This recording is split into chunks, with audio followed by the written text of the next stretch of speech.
Hello दोस्तों। आज के हमारे दूसरे टेस्ट में मैं शुभम कुमार कंप्लीट नोट्स में आपका स्वागत करता हूं। अगर मैं आपको बता दूं, हम आपके सामने लेके आए हैं जो कि 2022 में अब तक के जो कि सीजीएल के एग्ज़ाम हो चुके हैं, उनके जो कुछ शिफ्ट हैं हुई है, उनमें से कुछ जो चुनिंदा जीएस के क्वेश्चन है वहां से मैं आपके लिए प्रीवियस क्वेश्चन लेके आया हूं। और ये अगर आप ये क्विज लगा रहे हैं, आप किस किस एग्जामिनेशन के लिए लगा सकते हैं। आप सीजीएल के सभी एग्जामों के लिए, रेलवे के सभी एग्जामों के लिए, चाहे वो ग्रुप डी का हो या एलपी का हो या एससीआरए का हो या आरपीएफ का एक्सेट्रा हो। अगर आप पुलिस की भी तैयारी कर रहे हैं, किसी स्टेट लेवल की तैयारी कर रहे हैं, तो आप उसको वहाँ पे लगा सकते हैं। आर्मी की तैयारी कर रहे हैं वहाँ पे लगा सकते हैं, जैसे कि सीडीएस एनडीए वगैरह इत्यादि। अगर आप बैंक की तैयारी कर रहे हैं तो ये आपके लिए तब भी बेनिफिट होने वाला है जहाँ पे जीएस आती है। तो कंप्लीट नोट में चलिएगा, आज मैं आपके सामने अपनी इस दूसरी टेस्ट की सीरीज को मैं आगे बढ़ाता हूँ और चलते हैं हम अपने। हाँ, मैं आपको बता दूँ, हमारे पिछली क्विज की तरह इस बार भी 25 क्वेश्चन होने वाले हैं, और जिसका जो इस बार टाइमर है वो पच्चीस सेकंड से बढ़ा करके 30 सेकंड कर दिया। क्वेश्चन का टाइमिंग जो होगा 20 सेकंड होगा, और जो वहीं पे आंसर का टाइमिंग होगा वो 10 सेकंड का। चलिएगा, आज के हमारे अपने इस सेशन पर चलते हैं। तो आज का जो हमारा पहला क्वेश्चन है कि कहता है, विटामिन डी की कमी से मनुष्य में कौन सा रोग हो जाता है। आपसे पूछा गया। अमीनिया, रिकेटस, स्कर्वी या बेरीबेर रोग, इनमें से कौन सा रोग है जो कि किसके कारण हो जाता है, विटामिन बी सिक्स की कमी से हो जाता है। विटामिन बी सिक्स के बता दो आपको, तो विटामिन बी 1 से लेकर के बी 12 तक विटामिन पाए जाते हैं। बी से रिलेटेड अगर मैं बात करता हूँ इन विटामिन बी 6 के बारे में, तो विटामिन जो बी 6 है वो अमीनिया से ग्रसित हो जाते हैं अगर किसी में इसकी कमी हो जाती है। अगर रिकेटस की बात करता हूँ तो रिकेटस में ये सूखा रोग हो जाता है, जो कि विटामिन डी से होता है। और डी का अगर रासायनिक नाम की बात करता हूँ तो इसका रासायनिक नाम है कैल्सीफेरॉल। तो इसका क्या नाम है, इसका नाम है कैल्सीफेरॉल, इसका नाम है। अगर मैं स्कर्वी की बात करता हूँ तो यह विटामिन सी के कारण होता है। विटामिन सी का कारण है, तो और साथ के साथ में ये मनुष्य के जो मसूड़े होते हैं ना, उनमें से अचानक उनमें से धीरे धीरे रक्त का स्राव होना स्टार्ट हो जाता है। अगर मैं बात करता हूँ बेरी बेरी रोग की, तो ये विटामिन बी 1 के कारण होता है। और विटामिन बी 1 का जो रासायनिक नाम है वो है थाइमीन।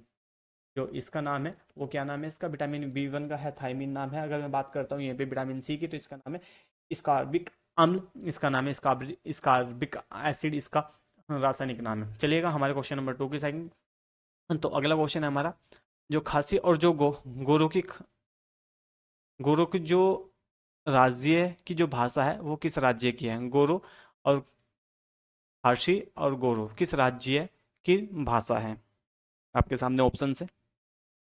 और साथ के साथ में मैं आपको एक छोटी सी और बात बता दूं, गोरो, खासी और जैंतिया करके एक एक पहाड़ियाँ भी हैं।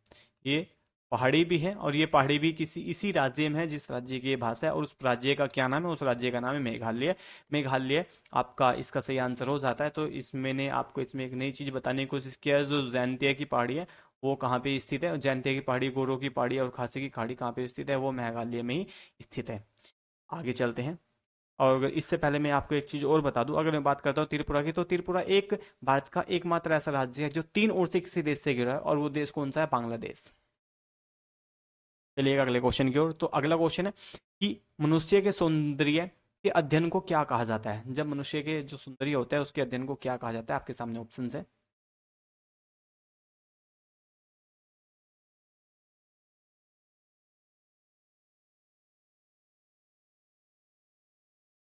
तो जस्ट इसका जो आंसर हो जाता है वो हो जाता है कैलोलॉजी। यानी कि कैलोलॉजी के अंतर्गत हम किसका अध्ययन करते हैं, अपने मनुष्य का जो सौंदर्यकरण है उसका अध्ययन हम इसमें किया जाता है। अगला है, सोने के जो सर्वाधिक सिक्के हैं किसके काल में जारी किए गए थे। जो सर्वाधिक जो सिक्के हैं वो पूछा गया आपसे किसने जारी किए थे। अगर मैं आपको बता दूं, जो सिक्कों का प्रचलन हुआ है भारत में, वो हुआ है दारा प्रथम या डेरियस प्रथम के द्वारा, या डेरियस प्रथम के द्वारा भारत में पहली बार सिक्कों का प्रचलन किया गया था। यहाँ पे पूछा गया आपसे सर्वाधिक जो सोने के सिक्के हैं वो किसके काल में चले गए थे। तो इसका जो सही आंसर हो जाता है वो हो जाता है गुप्त काल। वो क्या हो जाता है, गुप्त काल। अगर आपसे पूछा जाए कि पहला सिक्का कब से मिला है, तो वो मिला है कुषाण से। तो जस्ट आपसे अगला क्वेश्चन है कि सारनाथ के धमेक स्फूत का जो निर्माण हुआ है वो किस काल में हुआ है। धमेक स्फूत का जो निर्माण हुआ है आपसे पूछा गया है किसके काल में हुआ है।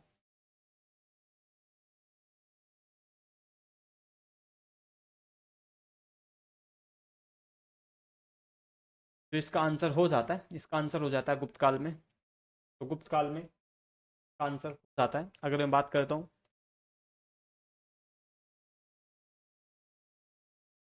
अगला क्वेश्चन है कि मानव द्वारा प्रयोग की गई जो प्रथम धातु है वो कौन सी धातु है। जो मनुष्य ने सबसे पहले में, यानी कि जो आदि मानव थे, हमारे जो पूर्वज थे, उन्होंने सबसे पहले किस मेटल का इस्तेमाल किया था, तो वो कौन सी मेटल थी। वो लोहा था, कॉपर थी, एल्यूमिनियम था, या सिल्वर था। तो जस्ट जो इसका आंसर बन जाता है वो बन जाता है कॉपर। कॉपर वह धातु थी जिसका इस्तेमाल किया गया था। रासायनिक रूप से Fe इसको लिखा जाता है, वो सॉरी, Cu इसको लिखा जाता है, Fe और लोहे को लिखा जाता है Al, एल्यूमिनियम को, सिल्वर को। अगला क्वेश्चन है हमारा कि गुप्त काल को प्राचीन भारत का जो क्लासिक युग है क्यों कहा जाता है। यानी कि आपसे पूछा गया फिर से, जो गुप्त काल था उसके लिए जो क्लासिक यानी कि स्वर्ण युग कहा जाता है वो किसके लिए कहा जाता है, आपसे क्वेश्चन है।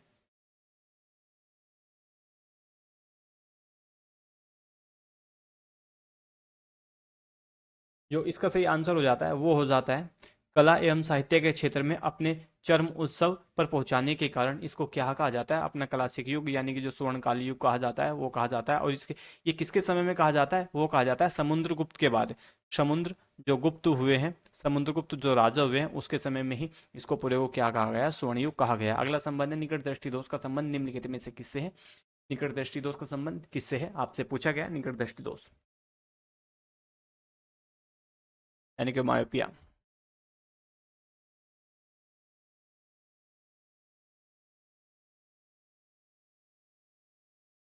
तो जो इसका सही आंसर हो जाता है वो हो जाता है आंख। तो मैं बता दूं आपको, जो निकट दृष्टि दोष के उपाय के लिए जो लेंस का प्रयोग किया जाता है वो किया जाता है अवतल दर्पण का। अवतल दर्पण का। अगर वहीं से मैं दूरदृष्टि की बात करता हूं तो दूरदृष्टि दोष के लिए हम किसका प्रयोग करते हैं, उत्तल लेंस का प्रयोग वहां पे किया जाता है। अगला क्वेश्चन है, अजंता की गुफाओं की जो सिखरी जैसी गुफा जो मध्य प्रदेश में मिली है वो कहाँ से मिली है।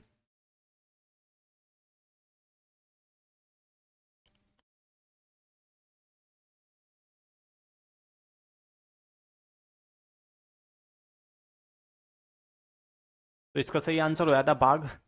बागधार नामक स्थान से एक बाग है, वहां से जो गुफाएं मिली है, अजंता जैसी जो कुछ गुफाएं मिली है मध्य प्रदेश के, कहाँ से मिली है, धार नामक स्थान से मिली है। अगला क्वेश्चन है हमारा कि दक्षिण अफ्रीका के जो घास के मैदान है उसको क्या बोला जाता है।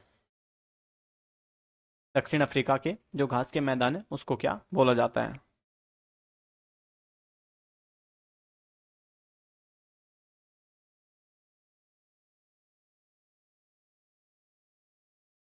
तो जो इसका सही आंसर हो जाता है वो हो जाता है वेल्स। अगर मैं बात करता हूँ यहाँ से आपसे, तो जो पंपास पाए जाते हैं वो पाए जाते हैं अर्जेंटीना में। ये पाए जाते हैं अर्जेंटीना में। अगला क्वेश्चन, जो गुप्तकालीन सिक्कों का सबसे बड़ा बड़ा जो ढेर मिला है वो कहाँ से मिला है। गुप्तकालीन, आप देख सकते हैं गुप्त काल से कितने क्वेश्चन बने हुए हैं। तो गुप्त काल काफी इंपोर्टेंट हो जाता है भारतीय इतिहास में। अगर मैं बात करता हूँ कुछ ही, अगर आपको, आपके पास ज़्यादा टाइम हो तो आप सिर्फ तीन, अगर कम टाइम है तो आप सिर्फ तीन ही मौर्य काल पढ़ना, मौर्य काल के बाद में गुप्त पढ़ना, गुप्त के बाद में आप सीधा अकबर पढ़ना, यानी कि हुमायूं वाला, अकबर, हुमायूं से लेकर के औरंगजेब तक का पढ़ना। फिर यही तीन, अगर मॉडर्न हिस्ट्री की बात अगर मैं बात करता हूँ तो ये काफ़ी इंपॉर्टेंट हो जाते हैं। अगला है जो इसका है, जो सबसे बड़ा ढेर मिला है सिक्कों का वो कहाँ से मिला है। बयाना, भरतपुर से मिला है। और भरतपुर कहाँ से है, ये राजस्थान में स्थित है।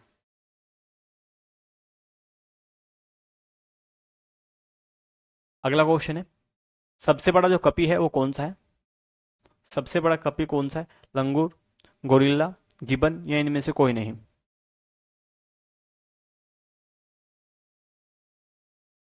तो जो इसका आंसर हो जाता है वो हो जाता है गोरिल्ला। तो गोरिल्ला क्या है, सबसे बड़ा कपि में आता है गोरिल्ला।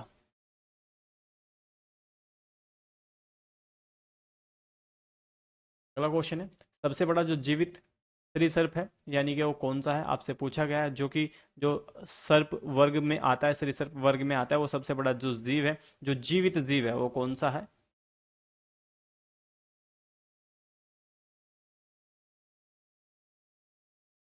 तो तो जो इसका सही आंसर हो जाता है वो हो जाता है समुद्री कछुआ। समुद्री कछुए की जो एज मानी गई है वो 150 वर्षों से 300 वर्षों के बीच इसकी आयु मानी गई है, निर्धारित की गई है कि एक जो समुद्री कछुआ होता है इतने वर्ष तक जीवित रह लेता है। अगला क्वेश्चन है कालीबंगा कहाँ स्थित है। तो कालीबंगा के बारे में पूछा गया है, जो कि कालीबंगा किसके लिए प्रसिद्ध है। कालीबंगा चूड़ियों की, काली चूड़ियों के लिए प्रसिद्ध है। जो काली चूड़ियाँ थी उनके लिए काफ़ी प्रसिद्ध है। और भारत का अगर मैं बात करता हूँ यहीं पे, जो इसका आंसर हो जाता है वो हो जाता है राजस्थान।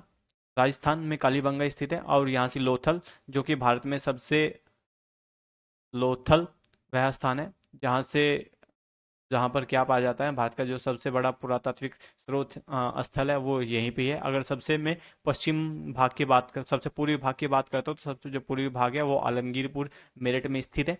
अगला क्वेश्चन, निम्नलिखित में से कौन किसका निर्माण अकबर द्वारा नहीं कराया गया। आपसे पूछा गया अकबर द्वारा किसका निर्माण इनमें से नहीं किया गया था।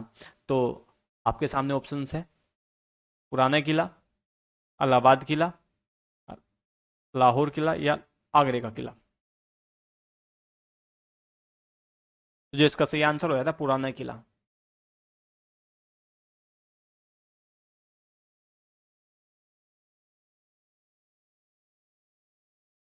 अगला क्वेश्चन है, कुमार संवत संभव जो है महाकाव्य है वो किस कवि के द्वारा लिखा गया है।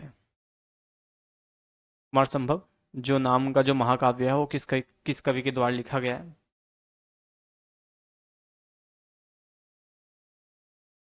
तो जो इसका आंसर हो जाता है वह हो जाता है कालिदास। कालिदास द्वारा क्या लिखा गया है, कालिदास द्वारा ही कुमार संभव लिखा गया है। अगला है, निम्नलिखित में से कौन पंजाब की पहली जो मुख्यमंत्री थी वो कौन बनी थी। यानी कि जो पंजाब की जो पहली मुख्यमंत्री है वो कौन बनी है, ये थी, आपसे पूछा गया है। अगर मैं बात करता हूँ द्रौपदी मुर्मू की, ये पहली आदिवासी राष्ट्रपति है, भारत की प्रेसिडेंट है। अगला क्वेश्चन है, इसका जो आंसर हो जाता है वो हो जाता है राजेंद्र कौर भल्ला।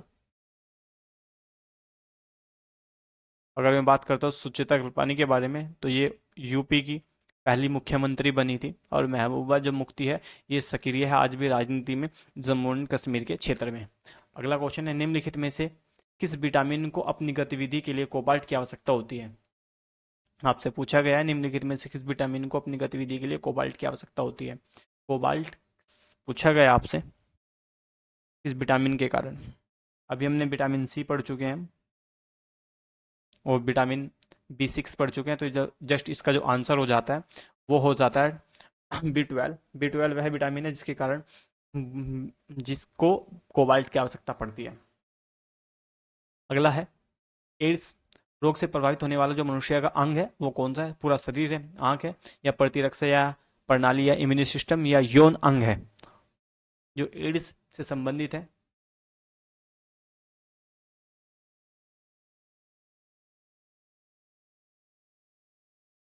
तो जो इसका आंसर बन जाता है वो बन जाता है इम्यून सिस्टम। यानी कि जब भी किसी व्यक्ति को एड्स ग्रसित हो जाता है वह व्यक्ति, तो जो इसकी इम्यूनिटी, रोगों से लड़ने की जो पावर क्षमता है वो क्या होती है, कम कम होती चली जाती है, और जिसके कारण व्यक्ति की बाद में आकर के मौत हो जाती है। अगला है, पृथ्वी की सतह की जो सबसे ऊपरी परत है उसको क्या कहा जाता है। यानी कि जो सबसे ऊपरी परत है, अगर मैं बात करता हूँ पृथ्वी की, अगर हम पृथ्वी को अलग अलग 3 भागों में हम बांटते हैं, कोर में, मेंटल में और लास्ट में किस में बांटते हैं, आपसे वही पूछा गया है। तो कोर तो बीच वाला होता है, ये मेंटल हो जाता है हमारा, और फिर क्या हो जाता है हमारा, ये पूरा पूरा भूपटरी। यानी कि जो इसका आंसर हो जाता है वो क्या हो जाता है, क्रस्ट इसका इसका आंसर हो जाता है। सबसे ऊपर की जो पटरी है, परत है, जो सबसे ऊपर की परत है लेयर को। अगला क्वेश्चन है कि जो एंटीबायोटिक्स की खोज की गई है वो किसके द्वारा की गई है। एंटीबायोटिक्स की जो खोज की गई है वो किसके द्वारा की गई है, आपसे पूछा गया है।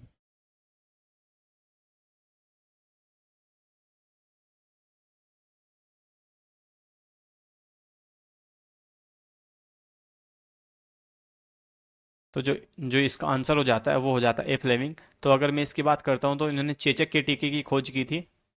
इन्होंने चेचक के टीके की खोज की थी। और दूसरा एक और व्यक्ति हैं जिनको काफ़ी साल्ट पी साल्ट के नाम, तो इन्होंने पोलियो के टीके की खोज की थी। अगला है कि छोटी आंत की जो लंबाई है लगभग कितनी होती है। छोटी आंत की जो लंबाई है, जहाँ पे हमारा जो पूर्ण जो भोजन होता है हमारे पेट से निकल करके वो छोटी आंत में जाता है, और छोटी आंत से होते हुए वो फिर बड़ी आंत से होते हुए एनस से क्या निकल जाता है, बाहर निकल जाता है। तो वो कौन सी, इस आंत की जो लंबाई आपसे पूछा गया कितनी होती है, लगभग 7 मीटर के आसपास एक आंत की लंबाई हो जाती है।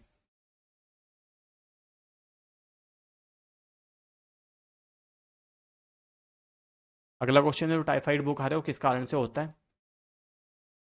टाइफाइड जो बुखार होता है वो आपसे पूछा गया, वो किसका कारण होता है टाइफाइड बुखार। वो बैक्टीरिया होते हैं, या एलर्जी होती है, या वायरस होता है, फंगस होते हैं।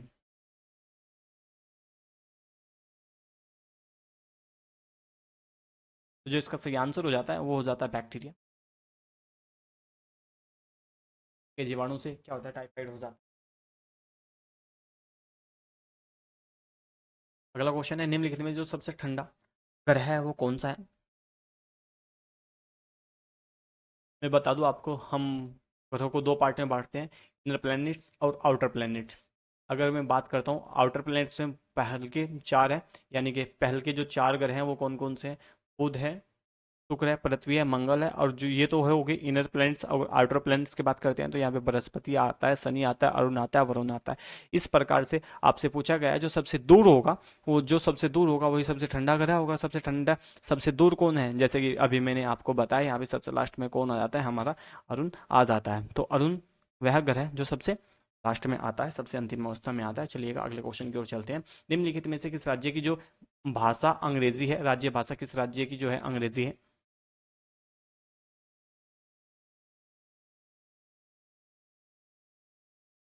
आपको कमेंट करके बताना है कि भारत की हिंदी जो भाषा है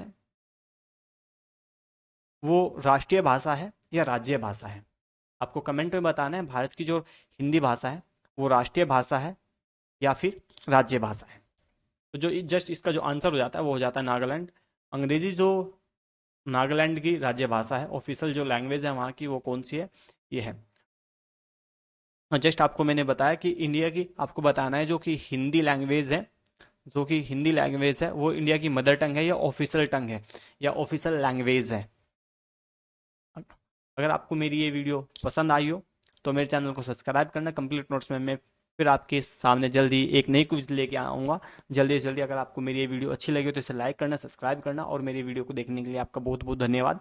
मिलते हैं हम जल्दी अपनी नेक्स्ट क्विज में। धन्यवाद क्लास।